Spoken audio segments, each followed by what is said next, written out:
getting musical microphones here. This works? Yeah. Don't mind if I do. Hey, all right. Hello. Okay. Hello, how are you doing, everybody? Hello. You having a good time here in MomoCon so far? Excellent. My name is Darius Washington. Oh my goodness. What the bloody heck is that? Okay. The Na'vi are attacking. I'm here working with MomoCon this weekend, and to get things started, I would like to introduce to you this panel that's going to talk about breaking into the animation industry. Sir, could you please introduce yourself? Tell what you do. Hi, I'm TJ Buford.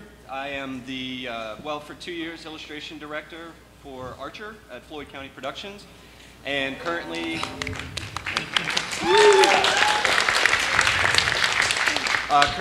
animating and technical directing for pitches and new material. Excellent. Hi, my name is Jackie K. Zhang. I started as a freelancer illustrator on Transformer Generation 1, and then I moved into animation business. I worked on Frozen, Wreck-It Ralph, and Paperman, and also, I was the character artist on Journey from that game company, and I worked on Adventure Time episode. The one inside the BMO, I did 5 minutes of animation sequence. And the last thing, I'm the art director now for the next That Game Company game. Hi, I'm Justin Rojas. I'm the Senior Manager of Social Strategy and Development at Funimation Entertainment. Yay! While I have no real background in anything actually animation, we are a licensing and distribution company that works with Japanese animation, and so I can address those types of questions. I have no idea how to animate, but talk to you about licensing and distribution in the US. Cool. Wow, costume change. Oh my God. Where'd he go? It was me all along. I'm Sketch McQuinner. I'm lead animator on Squidbillies.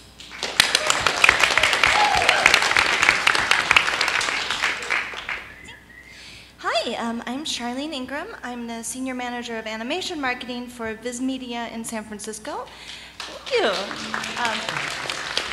Much like Justin, I'm not very good at drawings, let alone animating, but for animation business type questions, I think me and Justin are your go-to guy and gal. But good morning, everyone. Good morning, Charlene. Good morning. I'm Mike Reese. I think I'm representing writing here. I've been writing for The Simpsons for 25 years.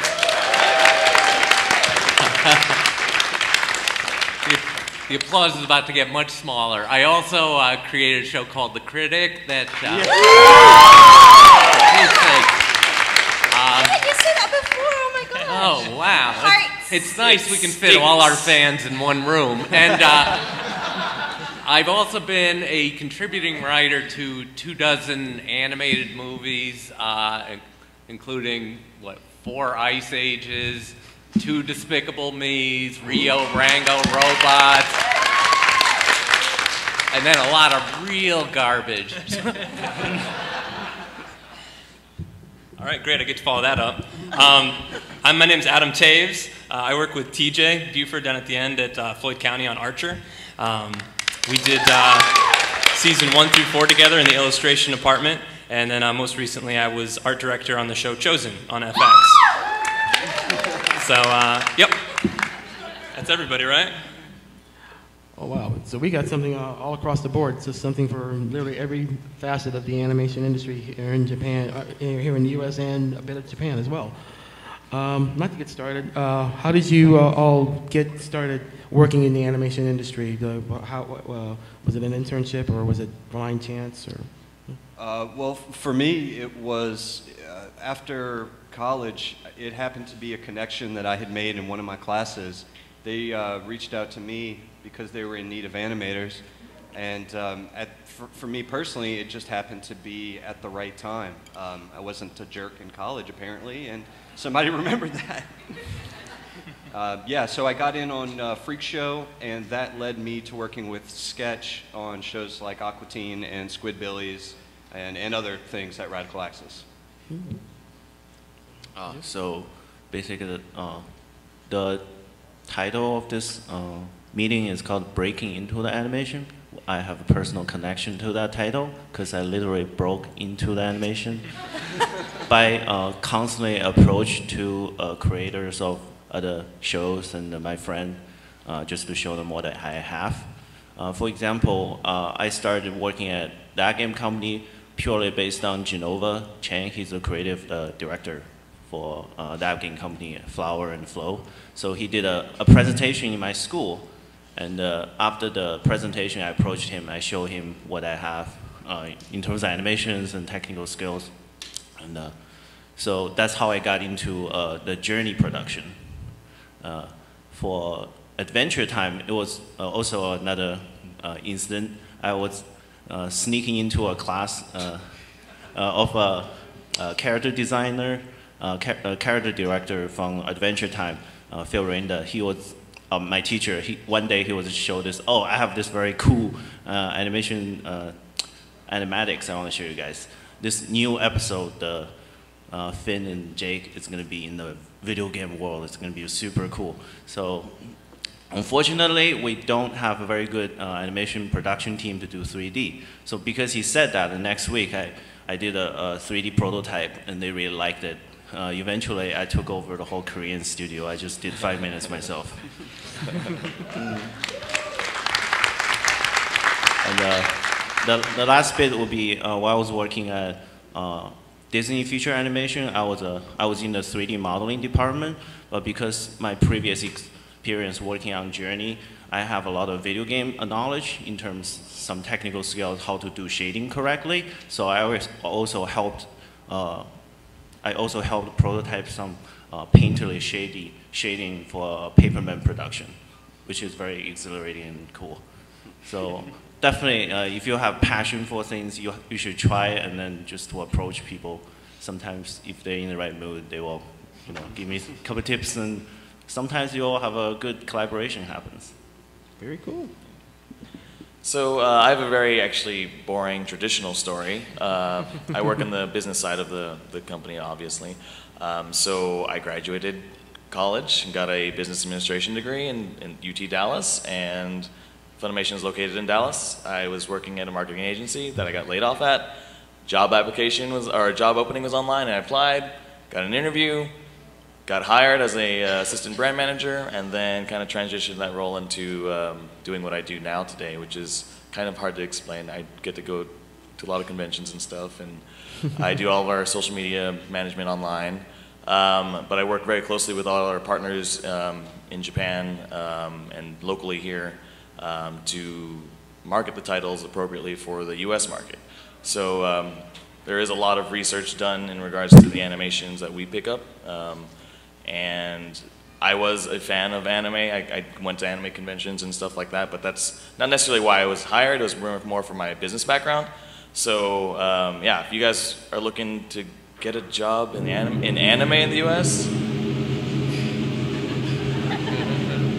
it's a big lead up for nothing. I'm not gonna. Wow. Like drum roll, keep working at it. I don't know. All right, continue. I don't know what's going on here. Yeah, that. All right. Drum roll, please. Okay, all right. Continue. Yes. Maybe? No.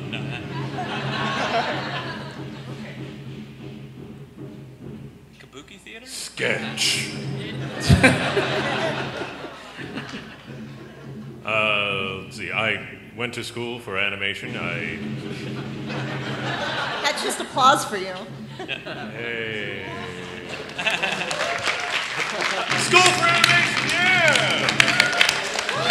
You just told him your name was Sketch, and it brought from there? I guess it did.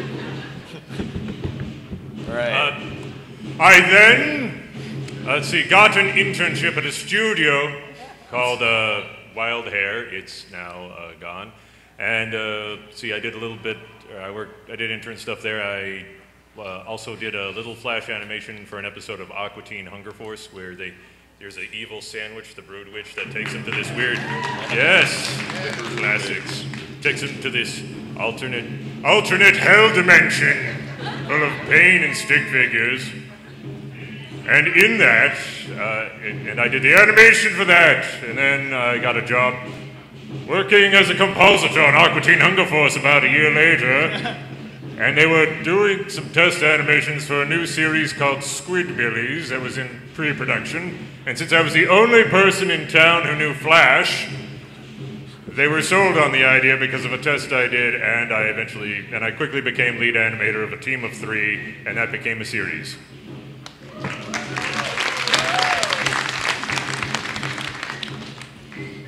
Wow, so I have a somewhat interesting way I ended up in the anime industry. First of all, this weekend actually marks my 16th year of going to anime cons. So I, much like Justin, I was an anime fan first, but I kind of took like the long way around business-wise. I started as a cosplay guest, so I used to go to conventions as a cosplayer, and then I transitioned into helping with booth events for various companies, eventually doing some booth work for Funimation. And I moved to Texas. A position for brand manager opened up. I too put in my resume, prayed, had interviews, and I was brought on as a brand manager at Funimation, which I spent 4 years there, eventually becoming senior brand manager, before getting so much drums. Just over a year ago, I moved to San Francisco to work at Viz Media to head up the animation marketing team over there.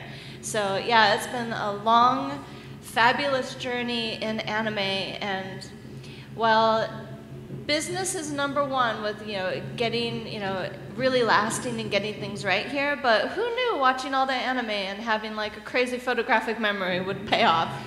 But yeah, just like Justin, I love this stuff. I love bringing anime to so many people, and it's like a dream come true. Even though I still can't draw. It makes me very sad. You can if you believe. I have been believing so long, and it still like comes out like sadness. Listen to your heart. Shark can't I draw. don't want to hear what it's saying. You can make really great cat ears, though. So I can make the hell out of some cat ears. Such cat ears, such excite. Inside joke, maybe I'll explain later, but yeah, my background has a lot to do with cat ears. It's a very tragic story. Don't worry. That's our big celebrity. Oh. Anyway, I apologize. My kid is learning to play the drums, and I told him he should practice here where I could keep an eye on him. I had been a TV writer for about 10 years before The Simpsons came along. I wrote for Johnny Carson because I'm 10,000 years old, and while I'd never worked in animation, I started veering into almost animation, writing for weird characters like Alf and Gary Shandling, and then this is the true story. I was writing for the Gary Shandling show. It was the lowest rated show on TV. I was on a summer hiatus, and someone said, we're doing this show called The Simpsons. It's just starting up. You want to work on it? I said, why are you coming to me? And they said, because 5 other guys turned the job down. And You're the 6th pick. yeah, that was it. Just like in romance, I'm everybody's 6th choice. And It worked out. so, it's funny because it's true. And but that was, you have to put yourself in the mindset of 1988. They were starting up The Simpsons, and there hadn't been animation in prime time for 25 years, not since the Flintstones, and it was on the Fox network, which was the first new network on TV in 25 years. So it sounded like a really dead-end job, and I took the job at The Simpsons, and I didn't tell anyone what I was doing because I was so ashamed, and I thought my career had really hit rock bottom. But that was it, and so that's how I broke in. And I have to say, we've had at least 100 writers over the years at The Simpsons, and not one of them had ever worked in animation before. They just sort of were writers and wound up fitting in there. I gotta steal this one apparently. So yeah, I kind of also have the same standard entry initially into the industry. Graduated from the Savannah College of Art and Design. And then did their career fair. The career fair led to a 4-month unpaid internship at Radical Axis with Sketch and with TJ down there at the end. Worked on Squidbillies for about a year and a half. Did a little bit of Aqua Teen, as well as some other various pitch stuff there. And right around that time, Archer got picked up for its first season. And they ended up splitting some studio space with Radical Axis. And about halfway through their season, they were kind of falling behind, and they kind of swung over to the Radical side and said, hey, does anybody know Illustrator? Does anybody? And I think I'd opened the program 3 times, maybe. And I was like, oh yeah, I know. They stole everyone away from us. Exactly, they did. And gave them solvent jobs. That could injure. So swung over to Archer for season 1 then, and it got picked up for a second season. Moved over and did 4 more years there, and again, just kind of with the theme of, I think, what we're all talking about, breaking in, finding the right opportunities, finding those moments where you can put your hard work and your perseverance, to the test. All these openings of a new studio, Floyd County just starting off, a bunch of pitches coming through, a bunch of pilot work coming through. You just kind of find your right moments, the right times to speak up, to say, hey, yeah, I can do that. Let me show you what I got. Let me show you what I've been working on. And from there, moved up to become art director on Chosen, which actually just got canceled. But we had a lot of fun, season 1, and it's out on iTunes and other various BitTorrent sites. Feel free to have at it. Oh. No, but Floyd County's been a really great place to work because it's such a new studio. There's lots of opportunities to kind of rise up through the ranks. So it's like every day is an opportunity to break into something new. So it's great. I love it. So it sounds like you all had different, varied roads into getting into the animation industry. Is there any particular common thread that you would tell to, like, say, a potential high school student or a college student that's studying either business or art? Is there any one specific thing that you would tell them, hey, this is something that would really help if you're trying to get into the animation field in any way, shape, or form? If you are fortunate enough to get to speak with someone in the business, I would say listen to what they have to say. To be quite blunt, they're not ready for you to tell them what they have, but if you listen, there might be an opportunity for some sort of connection there. And then y'all can connect on a different level that might not be directly related to animation. Anything at all, water skiing or something like that. Something that kind of makes you a more well-rounded person and makes people want to be with you and grow at a company with you. I think it's interesting to see us as the people who made it, and your goal is trying to be us. But I think you should never think that. You should try to be yourself and really discover what you're best at and what you really want in life.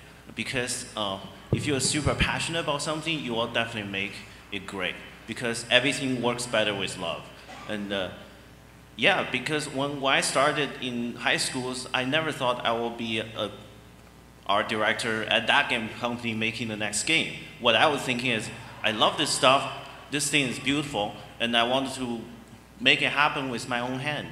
And that's how I started. I just keep doing what I do, and eventually something good comes out. So I think you should just keep following your dreams and discover what you're best at. Mm-hmm. And ultimately, you will get where you are heading towards, and life will surprise you because you can't control the entire environment, but the only thing you can control is yourself. So, yeah, I think I'd like to add on to that. I mean, what he's saying is just doing what you do and what you're good at, and do your research into what, types of opportunities there are available for you, but don't get hung up on being this one thing. I want to just be this one thing. You need to be a well-rounded person and have, you know, maybe a focus on one thing, but have multi-talents, multi-skills. I mean, for myself and a lot of this, you know, more business side of things, I mean, just people skills have been a huge benefit. Learning just to talk to people, how to interact with people, and I think that's getting in any job. Understanding how to professionally and personally talk to people is a huge, important part of, you know, whether it be interviewing or just networking or just meeting anybody, because you never know where it might take you. You never know what type of opportunity might open if you randomly meet a guy in the elevator and, you know, he treat people well, I think, because you never know how they could help you in the future. And don't look at it as like, I want someone to only help me. It's, you're helping them, they'll help you. It's a relationship you're creating with everyone. Also, I don't think you should get hung up on, people come to me all the time because I work at Funimation. They're like, oh, I want to work at Funimation. I was like, well, what do you want to do? And they're like, I don't know, I just want to work at Funimation. I'm like, but we have, you know, 150 employees doing a bunch of different jobs. And do you even know what Funimation does? And they're like, not really. I just like anime. I want to work at Funimation.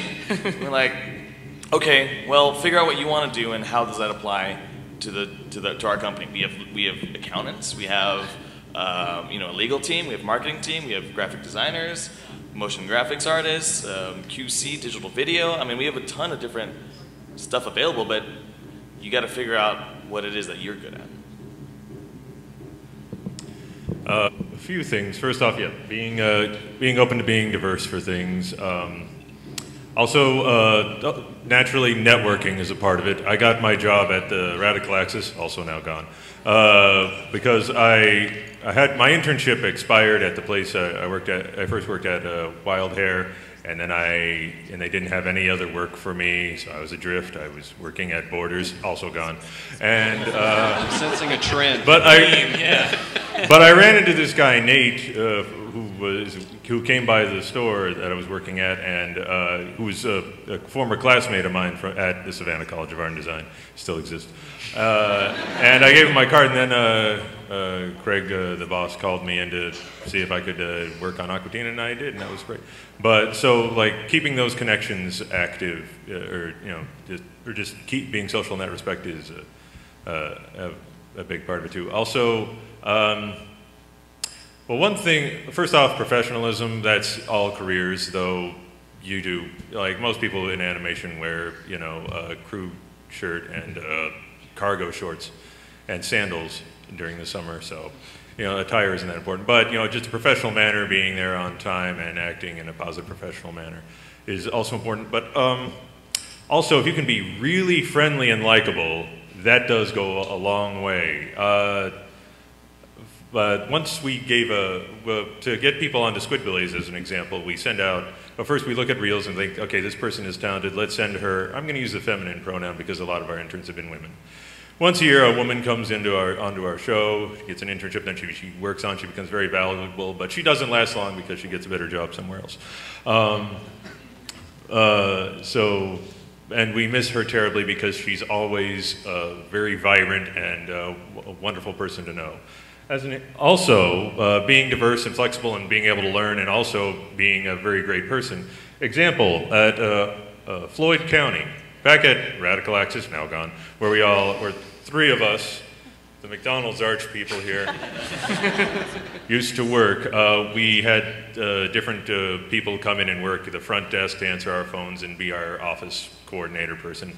And then one day, this magical woman, Jamie Moss, came in. Yes, let's hear it for her. People who know her, yes. Like a Snow White in an office environment. That's who she is. And she's just great. Everybody loved her, but she kept learning and expanding and growing professionally, learning how to do other things. And now she's, what's her title? She's the head of HR. She's head of HR, yeah. Mm-hmm. Doing all that sort of, in a much higher position at a different studio now, but grew up taking parts of the other studio with it anyway. So as an example of someone moving up through being able to diversify and grow and just be incredibly social and friendly and professional. example there. So, and like I said, we send out these the tests for applicants to do, and say there'll be 3 really good ones, but then it comes down to availability. But if it's down to a couple of other people, it's like, well, we pre-interviewed her when she came by our booth, and she was really great and really fun and really nice to talk to. We should have her in this business environment of ours because she'd just make things nicer and sunnier. And I use the feminine pronoun because that's just the way it's been recently. Thank you. Okay. Yes, I will say definitely when dealing with industry people, and I mean, I just have to say, this is so amazing to be on a panel with people who've made such impacts to animation. But for everyone who wants to work in the industry, remember, always be gracious, be kind, and be courteous. Because while we work in animation, we're all humans, and people ultimately want to work with people who they want to work with, who are nice, who are considerate, talented, want to work super duper hard, because it's all passion. And to go on what Justin says, even if you can't animate or you can't be a voice actor or maybe you're not gifted with the talents of writing or any of these creative skills, to bring animation to people takes all types of people, just like a business, accountants, lawyers, copywriters, script adapters, everything just to make it possible. There's so much stuff that it takes to make animation happen. So when you're in high school, when you're in college, find your passion, experiment, take lots of random classes, find the thing that when you go to class gives you that sparkle in your eye, the thing that says like, I want to do this for a long time. And if animation is your passion, use that skill that you find, that thing that lights your fire, and use that to give back to animation. So I would say just, it is hard work. It's not always glamorous. But I don't know about you guys, I wouldn't give it up for anything. This is what I love.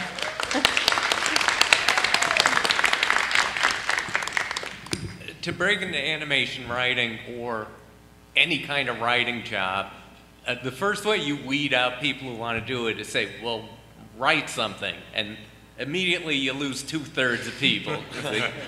People come up to me, I could be great at The Simpsons. I could be a great writer. I said, what have you written? And they go, well, I'm just funny to hang around with. And it's like, well, I don't need a friend, I need a writer.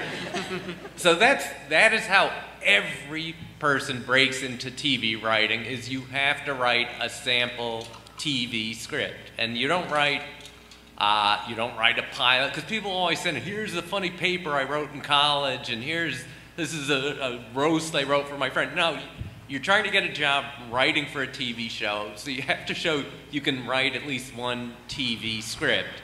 And it'll never be produced. And you'll never get a job writing for the show you wrote the sample script for.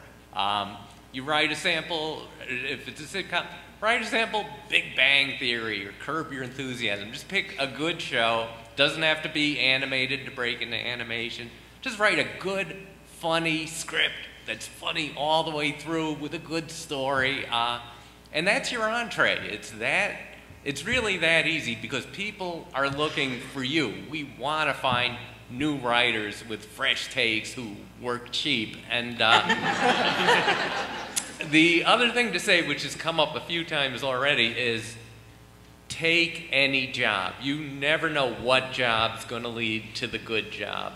One of the last jobs I did as a friend, for a friend of mine, was I worked on a show called Homeboys in Outer Space, which it's considered the worst show of the 1990s. I thought it was fun. Did you actually see it? I did. I actually saw it. That was it. We went from being, when the show came on, the LA Times said it's the best new sitcom of the year, which shows you how bad this year was. But that was it. It started off kind of praised, and by the end of the season, Spike Lee called the show a hate crime. And but the point is, as bad as the show might have been, and the way you might have thought it would kill your career. There were 8 writers on the show, and they were funny, and they met me, and they met some other people. So one of those writers, as soon as the show got canceled, we brought him over to The Simpsons, and 4 of them, 4 writers from Homeboys and Outer Space, went over to the first year of Family Guy and stayed with Family Guy, and 2 of those writers went on to create American Dad. So again, you never know what lousy job might lead to a really good job. Yeah, I mean, really at this point, I'm kind of echoing what everybody said already, and they're all wonderful points. The 3 things I probably want to touch on, and I think that these 3 things are important because, you know, when you're breaking the animation industry, people are looking for, what can you bring to our studio? What can you bring to our show? What can you bring to our pipeline? And the 3 things that I see most in the studio, that when I'm looking to hire people, these are the things that I look for, is hard work, first and foremost. Are you persistent? And can you have a little bit of humility about you? Can you be humble?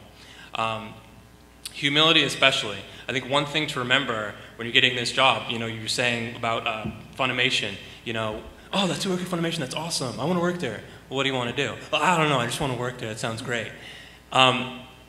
You got to realize you're working for someone else. You know, you as an artist, you're making your own thing. You're making the thing that fuels you, that drives you, the passion that makes you get up and want to pick up a pencil, makes you want to reach out to other artists, find that sense of community. When you get that job in the industry, there are a select few that get to make those choices, get to make those decisions. You know, you're working on a show, and you get to make the call of what happens. But you have to realize if you're coming in on an entry-level animation position or an illustration position or a background position, whatever the case is, you're going to have someone telling you what to draw and how to draw it.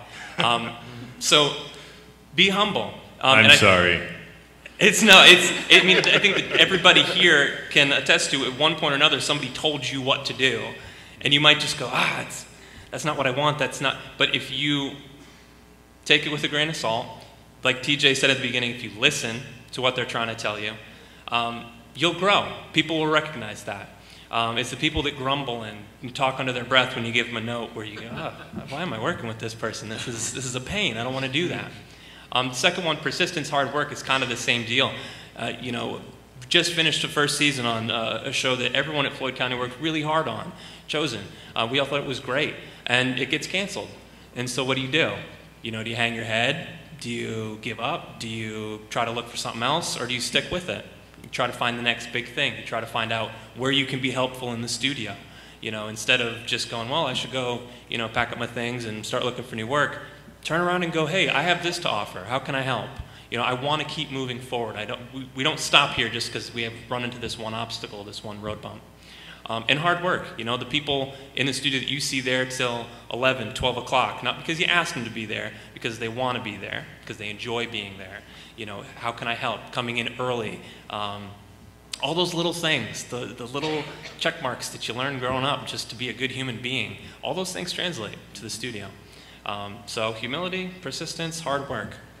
Okay. And if I could add one more thing, this goes back to something that was said earlier with, you know, well, what have you written? Nothing? Well, just write something, because I say this an awful lot, and draw something to animate something. It doesn't matter how you do it.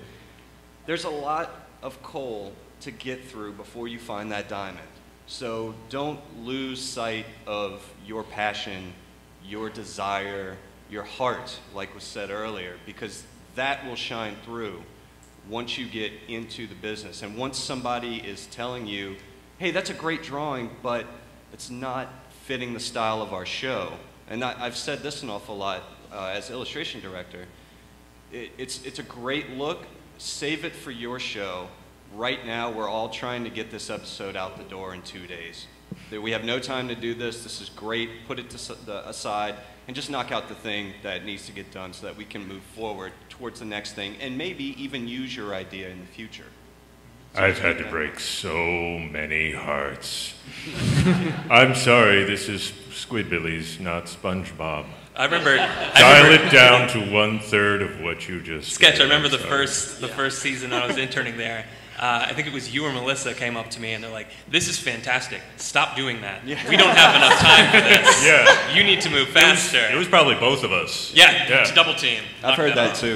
We have a finite budget. You'll do amazing things at some point. Later. You know, but right now this scene is subtle. Right. So Actually, I just want to add one more thing. An old man told me once, you need 3 things to be a successful human being. 1, do your work on time, deliver on-time work ethic. Secondly, be a people. Talk to people and be nice to them. And 3rd, be freaking talented at what you do and be the best. You only need 2 things to be successful. Because you can be an asshole, but if you're very good at what you do and you deliver on time, great. And you can also be a very good people person and you have connections and you have good ethic. Then you don't need a very good talent. You can still rise to the top. And vice versa. There's always, one thing missing on most of us because we're a flawed human being. But if you can have 3, then you'll be a superhuman. And actually, one thing that I would definitely like to ask, what is the biggest challenge you've actually come across during your work at your job? Is it beyond just a rejection from a boss or a client, or is it some other outside force? What is the biggest thing that you've had to really overcome in your career there? It's kind of a daily thing. To a lesser extent, but a lot of it has to do with stating your opinion about where you're taking your group, and then if that is not the right way to go, being humble and swallowing your pride and getting that done that you've been asked to do to the best of your ability. Bottom line is we're getting paid to do the stuff that we love, and even if we can't get our point across the way that we think it needs to be put, we can help someone else achieve their vision. And when you're doing that, you're helping out the bigger picture. And that endears you to your boss or to the rest of the team, and people will want to work with you in the future. Because projects come and go all the time. There's Adam Sketch and I and several people in this room have worked on shows that go nowhere. Either the pilot gets done and it never sees the light of day, or a season gets done and that's it. Or a pitch gets developed and then it's stopped midway through. So just keeping that in mind as you're receiving notes, I think that's the biggest challenge on a day-to-day. Well, there's 2 types of guidelines you can follow. One is you can make something great for yourself and make yourself happy. And the second one would be you try to do something for other people and make them happy. Because when they're happy, you will be happy too for them. So that's just based on tied to your opinion, which is when you're working in the team, you're collaborating with people, you're basically making them happy. So if you can be happy, they're happy, it's great. So, yeah. I have a similar thing to that, actually. Sometimes you can't do it all, no matter how much you want, no matter how good you think you can do, you can't do everything yourself. And sometimes you have to know when to let something go or, delegate it. And for me, that's been a big challenge. A lot of the stuff I do at the office, is new. I'm in an emerging media position, and so there's all this new stuff. There's all these big opportunities we can take advantage of, and I want to do them all, but I can't because I'm one person and I have a limited amount of time. And the hardest thing for me to do is to stop and just be like, okay, I can't do this. We're either going to not do this or I'm going to need to pass it off to someone else, even though I feel like, personally, I feel like I could do a better job, but I don't have the time, I don't have the resources. And that's been a hurdle for us as a company because we're a small, lean operation, and there's a lot of opportunity out there for what we do in regards to, video distribution, on like iTunes and Netflix and Hulu and stuff, but digital media is becoming such a huge part of what the animation industry is, but you have to prioritize and take care of what is most important for right now, and then let something else go. Just understand that. All of those things for me as well. But another thing, delegating and letting things go. Like An episode comes in and I call dibs on this scene, this scene, this scene. Is that person getting shot in the head? I'm doing that. I'm usually the person who does that on the Squidbillies, FYI, not to brag. But it's like, oh, hey, we need a giant Tyrannosaurus to swallow Chad Ochocinco and poop him out. Well, I'm going to do that, but then I have to do all these designs, I have to switch to these other things, I have to do revisions, blah, blah, blah, blah, blah, blah, blah. I'm going to have to delegate that to someone else. I'm sad. Letting that go. Having to explain things twice and understanding that a lot of people need to have things explained 3 times. It's just the way we are. And now that I have lost most of my ability to remember things because I have access to digital media to remind me of things, and I've lost the ability, I don't need to retain information, so I stopped doing it. Like, who here knows their best friend's phone number? Yeah, there you go. Okay, I'm sure there are people raising their hands, but I'm blinded by lights, so. But for the most part, you get my drift there. So, there's that. So you have to be really patient, and with that, my biggest struggle in being a lead animator was learning how to not be a jerk. Because I didn't know I was a jerk. I was raised by a jerk. I've come from a long line of jerks who are proud jerk people, which you shouldn't be. You should be nice. Nobody deserves to be spoken down to because they're all lovely people and very creative, and they're people. So I didn't know I was doing things like, I told you to do this, just do this. That tone of voice, the eye roll, that is horribly disrespectful and demotivating. I'd like to say that I hopefully have gotten over that years ago. I never let myself assume that I have. I still assume I'm a bit of a jerk and try to work to be a better person in that respect and a pleasure to work with. Pray for me. Well, you've been nothing but really nice to me. So. You don't know me. But yes, letting things go, understanding that you can't hug every cat. You want to, but you can't. The other thing that's personally like the hardest thing, and it happens every time, and it will continue to happen because it's the nature of any entertainment business, is when you work on a show and you fall in love with the show and you just think it's so great and you can't wait to get it out there on shelf and have people talk about it, and you think it's going to be a raging success because it's just so good. Like the writing, animation, everything is so good. And sometimes they tank. And no matter how much you love it. And that is always like, it's a blow to the heart, but you have to, you have to take that day and grieve and try to figure out why, and then pick yourself up and do it all over again, because just because one thing isn't successful, it doesn't mean that other things won't. Like, you can't ever let yourself get down or demoralized or not want to try as hard, because you have to keep going out there and doing that. But yeah, when something you've poured so much life into, and yeah, some days you're there till 10, 11, midnight at night working so hard on these things, it's, sometimes it really hurts when your baby doesn't get good grades. So, but yeah, it's just, that's the hardest thing, is just letting it go and picking up and moving on.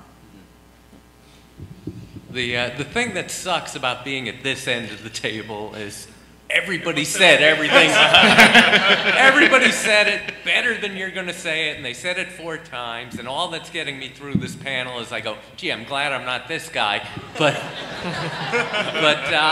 if you're hearing something 6 times, take it, because it's got to be true. And that's it. When you're working and writing, there's 2 things you got to do. You got to work so hard on every single line. Make sure every line you write is great, and then be prepared for it all to get thrown out. And that's the nature of the process. On The Simpsons, if you wrote the greatest Simpsons script in history, by the time it comes on the air, 80% of your work has been thrown out. Sometimes 100% has been thrown out.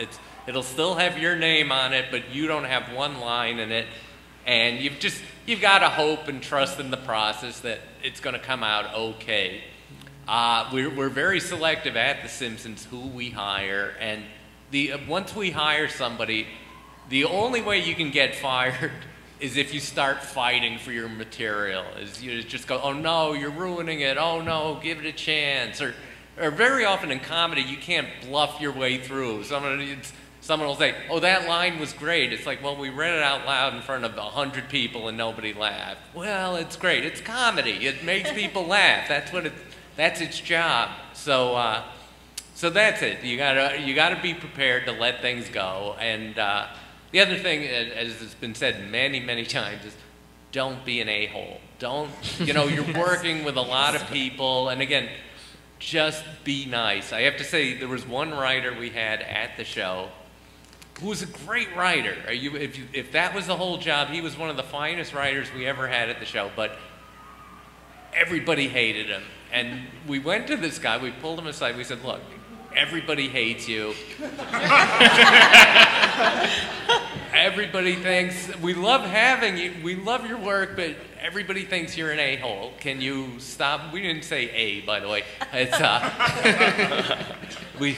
we said, can you stop being such an a-hole? And he said, I'll think about it. And he came in the next day and said, no, I can't stop. And we had to fire him.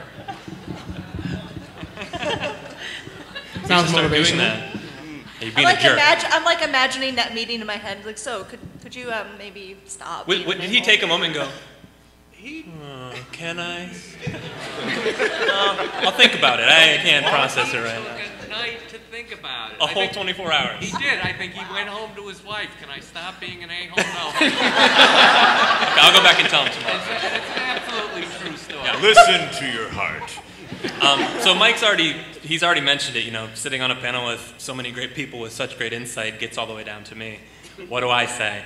And actually, thinking back to the original question, what is the toughest thing for me to have overcome or gotten through in the industry? And I think of the most recent thing.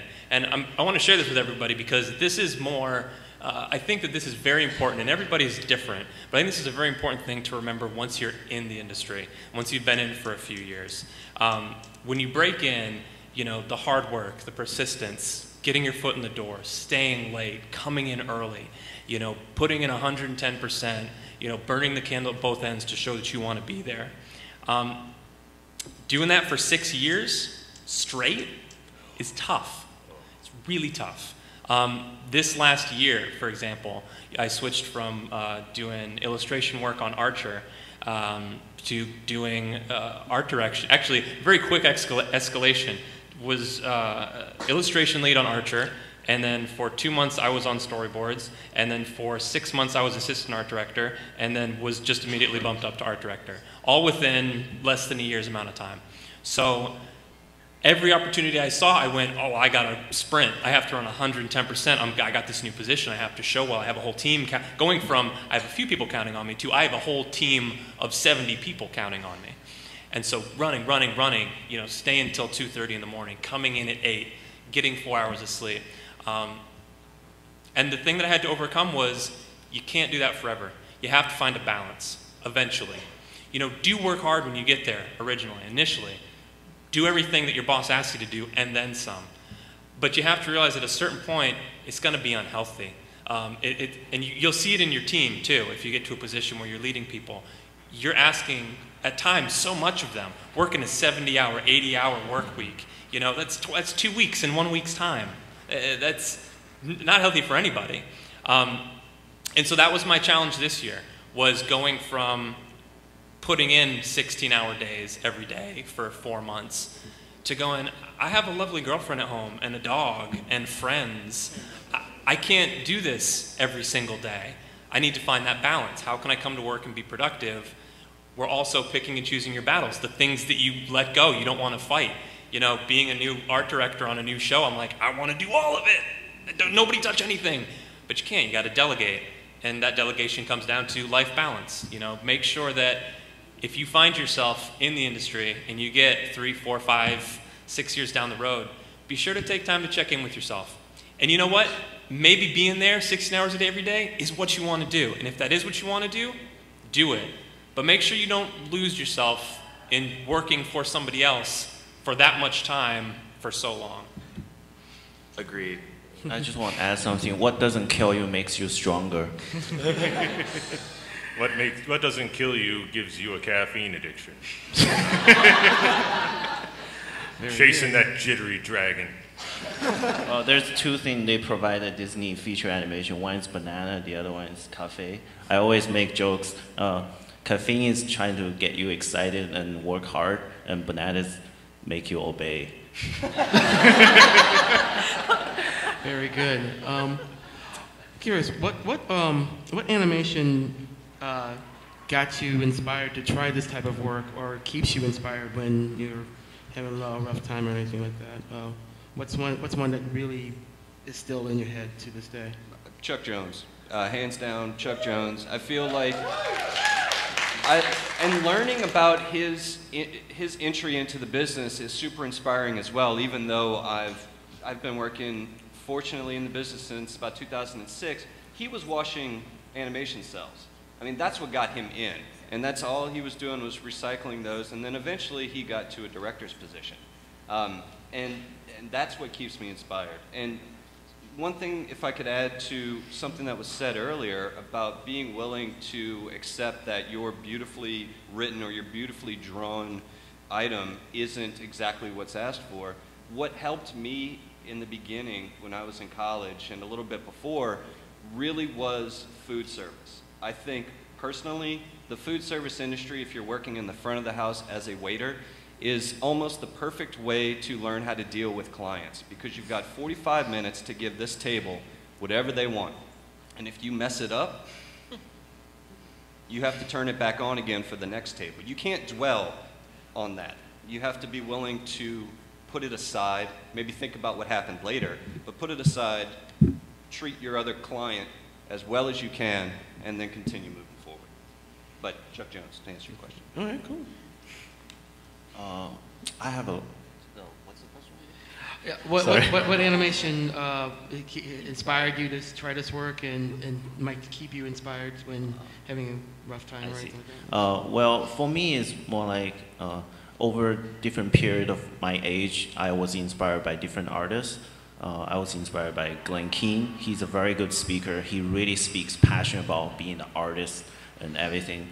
But I think most inspiration I come from nature. It's just look at us. You know, we're coming from a long line of history of mankind, and we are the winners of billions of sperms. We are that one thing fertilized egg, and we made it so far. And we are the winners, and we have to remind ourselves, everyone here should be inspired by themselves and keep going and become the best they can be.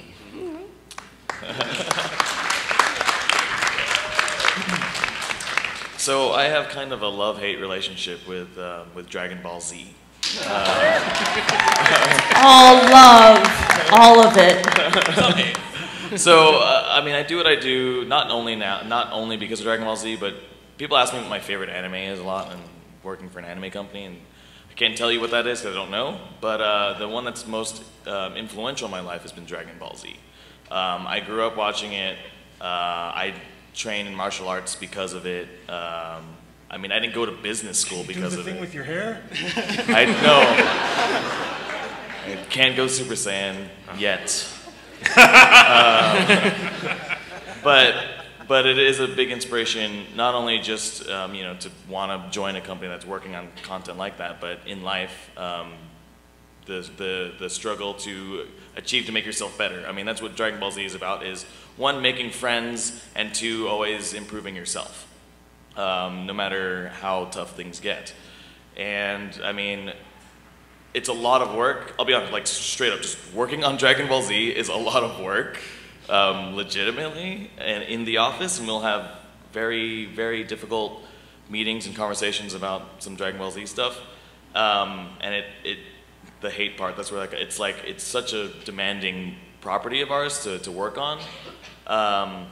But I can still look back at it and be like, you know what, this is the reason I want to do what I'm doing, is because content like this inspires people and, you know, gets them to find what they want to do in life. And as cheesy as it sounds, as a kid growing up watching Dragon Ball Z, I mean, it's it's inspired me to become who I am today in more ways than I thought it would ever be possible. So, I agree.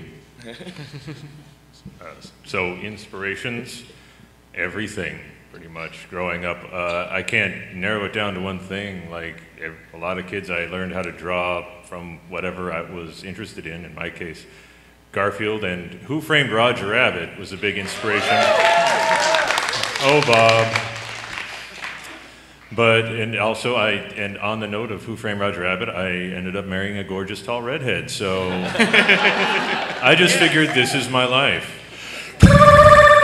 Anyway, all things, of course, Simpsons.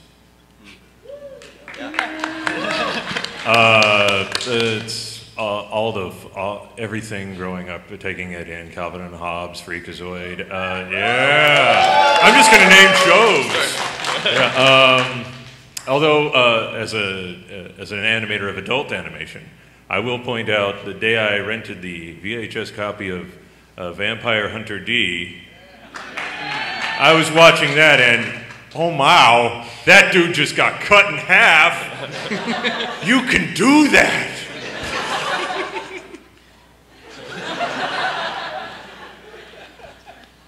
And then there were boobs, and I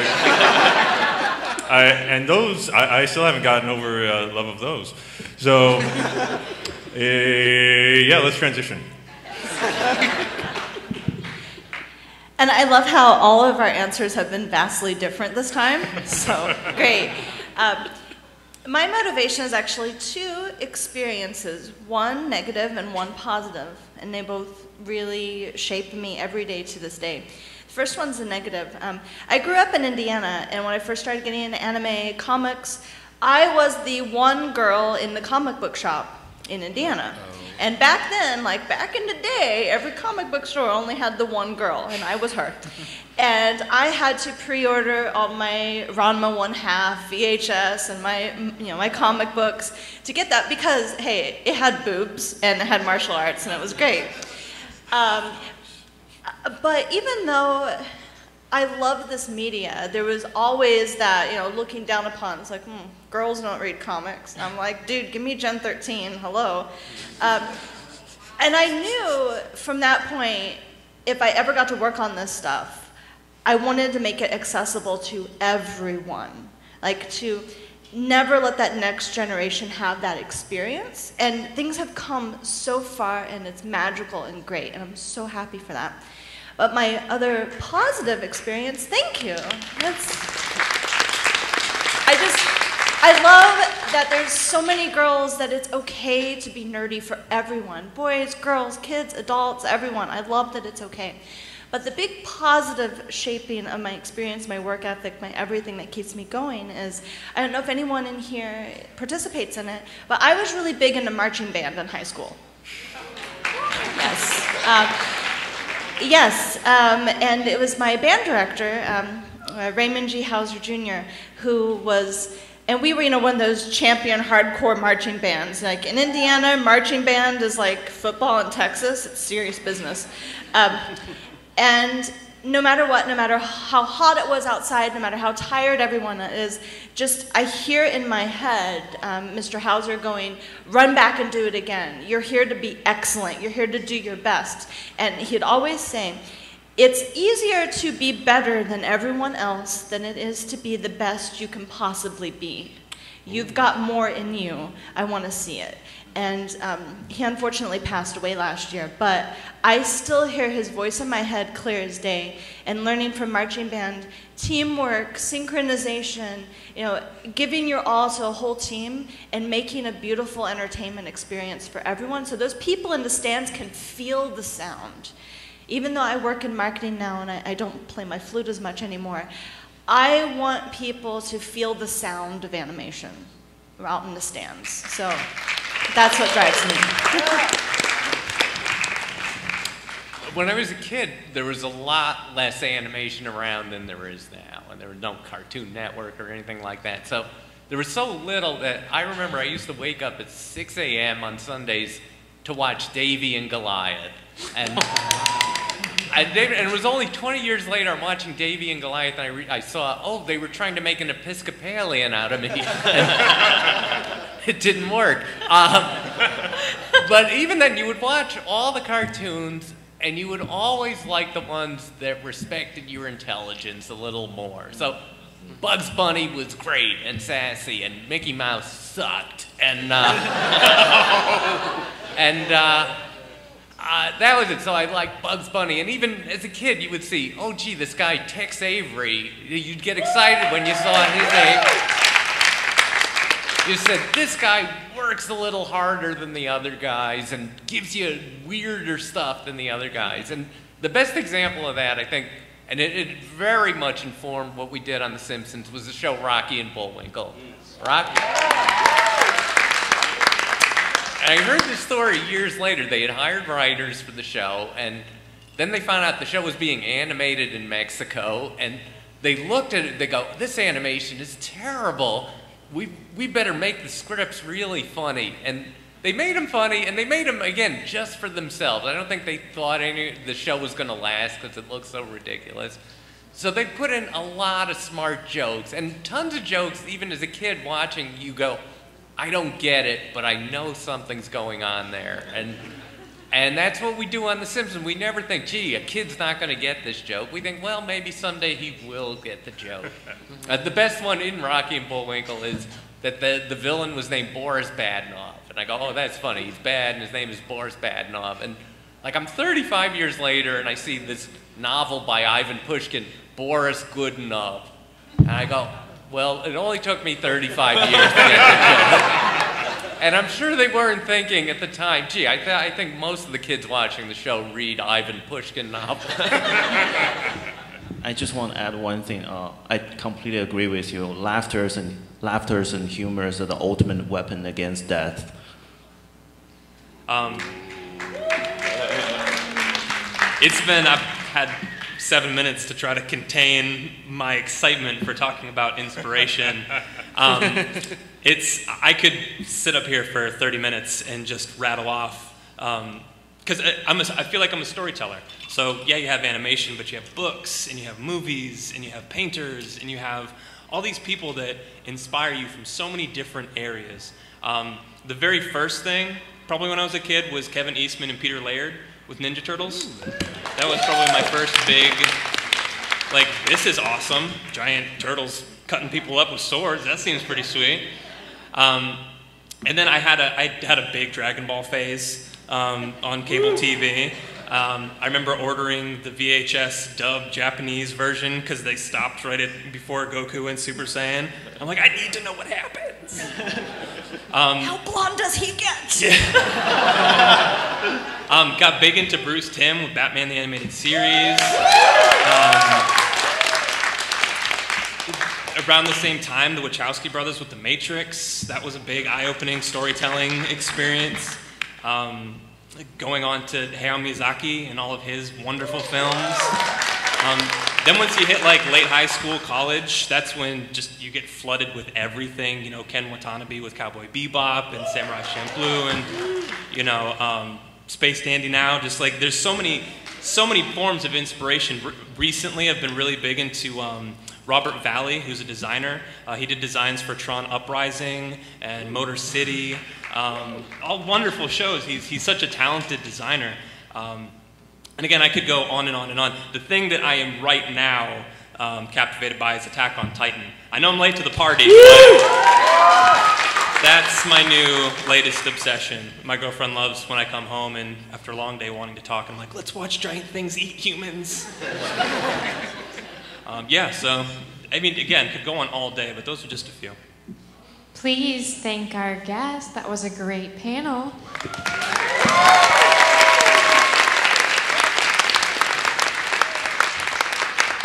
We have to round it off now. We're out of time. So, again, let's give them one last great applause.